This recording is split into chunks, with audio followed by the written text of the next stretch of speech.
Well, my friends, we're going to start a series on what are we prepping for anyway. Now, this item is dehydrated potatoes, so they're potato flakes.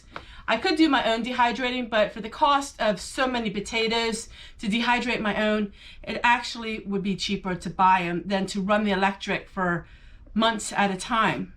So why are we prepping? What are we prepping for anyway? And why even bother when we live in a world where there's a grocery store right around every corner? One of the things I love to talk about the most is prepping. I love to talk about food prepping and all kinds of ways that we should prep for who knows what happens tomorrow. While many prepper channels talk about the doomsday and the falling of market and the collapse of the dollar, my ideas aren't quite so extreme. My reason for prepping is for anything and everything that can come your way. Of course, there are surprises that are headed our way. We can't always plan for everything. But food is one way you can really prep. Food and medical supplies, I'm talking about for the average person who maybe doesn't have any health issues. Medical supplies, just your everyday things that you could use. And so we're going to talk a little bit about food. And now they always tell you, especially in the beginning of every year, that food prices are going to go up. Food prices are soaring. There's going to be shortages. There's going to be outages. All these things may come true. I don't know. But I'm doing it for job loss. I experienced job loss this year in my husband. I experienced less finances than I was expecting this year. I had a lot of surprises that came my way in the year 2020. Come on, think about it. The shortages in the canning lids, the shortages in some food items. So this is probably going to be our norm for the time being. We're probably going to have a lot of shortages here and there simply because a lot of us are sheltered in place just because of the way the world is right now. I don't see that changing drastically for the better anytime soon. So while you can store up some food. Now, there's many ways you can store food, but listen, the number one thing is don't store up food you're not going to eat. There's no point in that. So if you're not used to making dried milk powder to make milk, or you don't eat oatmeal, or you don't eat potato flakes, surely you don't want to stock up on that. I recommend you take 30 days and write down what you eat in those 30 days. Then you get a little bit of a snapshot of the kind of food your family likes to eat. I know quite a few of you say, well, you only eat fresh fruit and vegetables. That's great. That's a perfect world that we live in, but sadly, that's probably not going to be that way. Especially us on the East Coast, we don't have fresh produce and fresh fruit that is locally grown. Back in the olden days, they had cellars. They had root cellars and they canned their food. So they canned all the food that was in the season and they canned it for the winter time or when it was out of season. Typically, your fruit is cheaper when it's in season.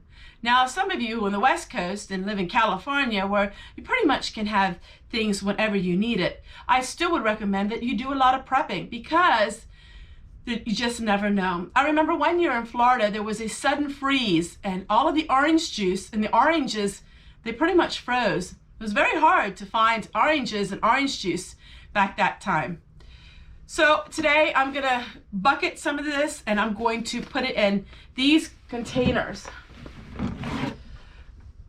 So I'm not really excited about using plastic, but glass is extremely expensive. Ever since the virus, you can't even buy glass very cheap anymore. So these are really cheap. And they're less than $3 and it's a gallon. And I'm going to use them because I'm using dried goods in it. So I'm not using any liquids that could maybe leach into the plastic.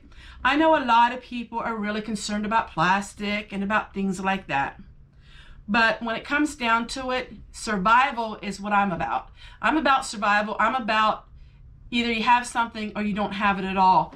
And I'm trying to look here to see where this actually was from. I don't know where this came from, the plastic from it. It says Arkansas, but I assume that is where it was distributed. I don't know. Actually, I do know. It was made in the USA. Just because it was made in the USA doesn't always necessarily mean that it's the best consumable product out there. But I do like to support anything that's made in the USA because it's supporting our country, it's supporting our workers. And so I'm going to bag this up and we'll talk a little more about prepping. A lot of people ask me, well, I don't have any room to prep. I don't have any room to put my items. You know, well, there's a will, there is a way. So a lot of places people can store their items under their bed. If it's sealed in a good condition, you can store tin cans under your bed. Some people actually store their buckets and they use it as end tables and they use it as coffee tables and put a beautiful cover over it. You would never even know it. I've seen a lot of people do that. Some people, like me, designate an extra bedroom and they just turn that into a storage pantry. I love my storage pantries. I use them daily, multiple times a day. And for me, it's just a comfort in knowing that I can walk into my room and pretty much have everything that I am needed. Food doesn't go bad and as old as you think it does. You know, we were made in a modern world where we think that everything has to be used up, has to be consumed within a short period of time. Food actually lasts you so much longer than anybody ever dreamed. But because the manufacturers don't want you storing up food, they tell you the shelf life of sugar. And the shelf life of sugar is indefinite because sugar does not expire. Honey doesn't expire, but yet it has an expiration date when it comes to the consumer because that's what they want to hear. You have to educate yourself, read a lot of books, study online about prepping. Prepping is a fun thing. It's not a scary thing at all. You get great satisfaction in storing some food up. You don't have to be a foodie like me to enjoy prepping. You can enjoy prepping even if you're not big into cooking or big into different kinds of foods. Food storage can be something that can be fun for the whole family, especially if you have children. You know, when this virus hit and we weren't allowed to go places like we were used to, people ran out of not just toilet paper, they ran out of all kinds of things. And like I've always told you, for the last 4 years, if you have insurance on your house, you have insurance on your body, you have insurance on your car, you have insurance on everything, but you have no insurance on what? Food and water? Those are what makes you exist.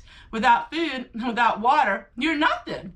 And to have no insurance in that, none at all, seems to me to be a very haphazard way of living. I know a lot of you are single, a lot of you are maybe older, and you think, well, this is something you can't afford. I totally get that and understand it.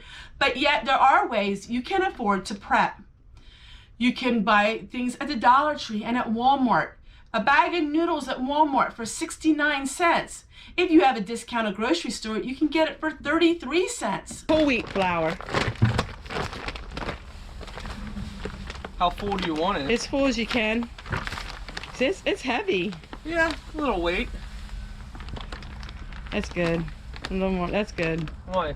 You said as full as I can go fuller. It's good. It's good. Not about as bad as Homestead Tessie. Can you put the lid on it? I don't know how to do the lid. With slop, well, yeah, you need a hammer or you gotta be strong. Here. Nope. I got a hammer. Oh, yeah, wow. Oh, that one's different. Try a hammer. See, I could never figure it out.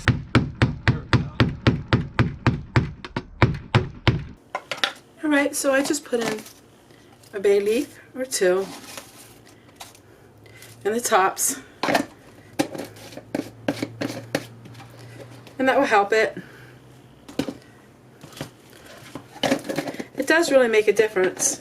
So you want to put bay leaves in rice and in flour, any kind of flour that you have. Any of your dried milk, I would put it in. People ask me if it gives it a flavor. I've never found it giving a flavor.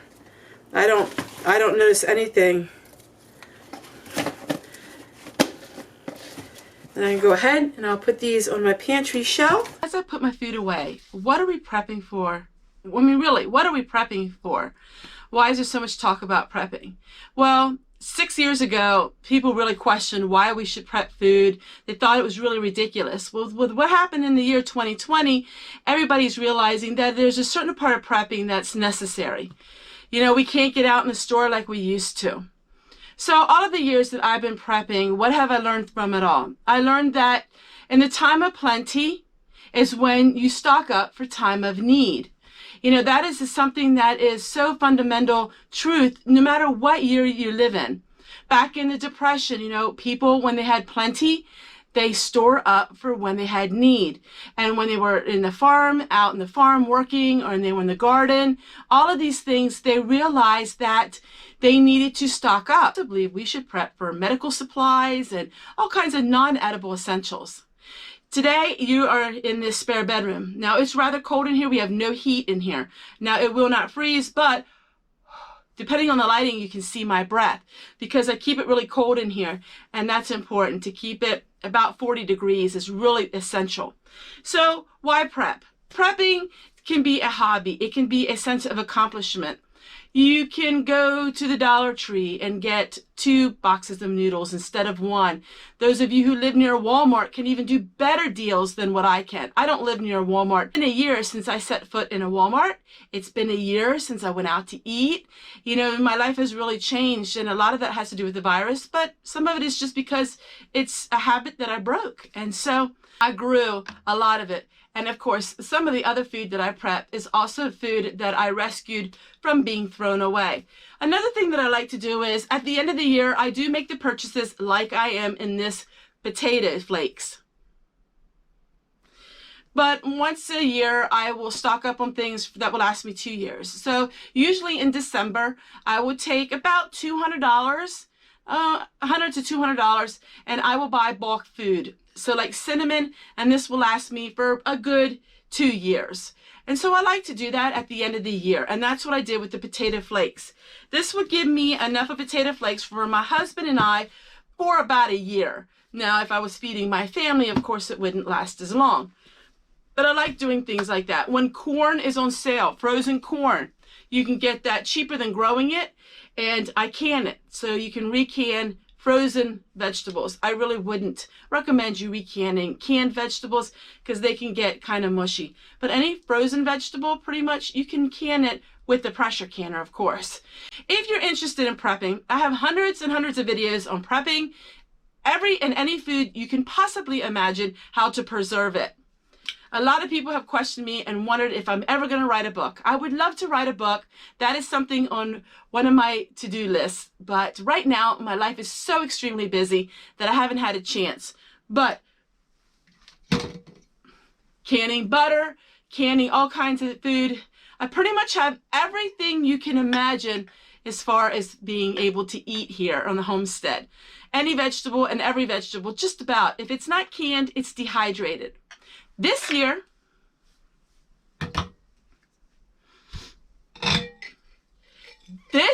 we're going to talk a lot about dehydrating. Dehydrating is my new passion. I love to dehydrate. This is cabbage. I have every kind of vegetable you can imagine dehydrated. And so I love doing this because it a lot less cans, a lot less jars, and a lot less space it takes because I'm really filling up with my space. But we don't go to the grocery store often. I will go to the grocery store once in a while, and I'll share with you a video on what I buy. But most of the time, we are eating out of this pantry. I come into this room anywhere from between 2 to 3 times a day. I'm always in here. This food is not hoarded away, and we close the door and forget about it. I'm always in here organizing, cleaning it up, and just taking a check over all of my inventory. A lot of people ask me if I have jars that unseal. I probably get 1 a year, if that. I don't have jars that unseal. I do a lot of pressure canning, and generally pressure canned foods, if pressure canned properly, will seal for a very long time. This year and last year was my strawberry pie filling. If you have a little bit of a sweet tooth, but you don't want to eat a lot of sweets, this strawberry pie filling is absolutely amazing. This is by far the best thing that I have canned this year. Pretty much canned the staple products. I canned chicken and beef and pork, and then all your vegetables. I don't do a lot of canning of soups. I do vegetable soup and chicken noodle soup base, but mostly it's just your everyday items that you need. Basically, it's your everyday items that you need to put a casserole together. Lots and lots of chicken. I do lots of chicken because it's oftentimes really, really reasonable price for me. I have enough of chicken now to last me. I don't need to can any of that. But whenever something comes my way, if I can't use it up, I figure out what to do with it. Either can it, freeze it, or dehydrate it.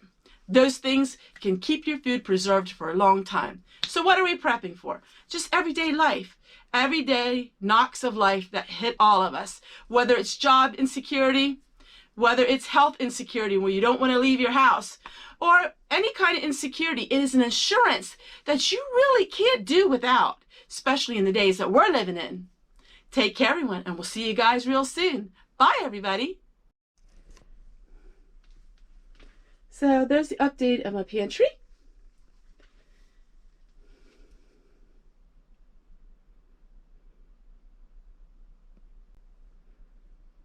Now, this isn't my only pantry, but this is my walk-in pantry that I use on a daily basis.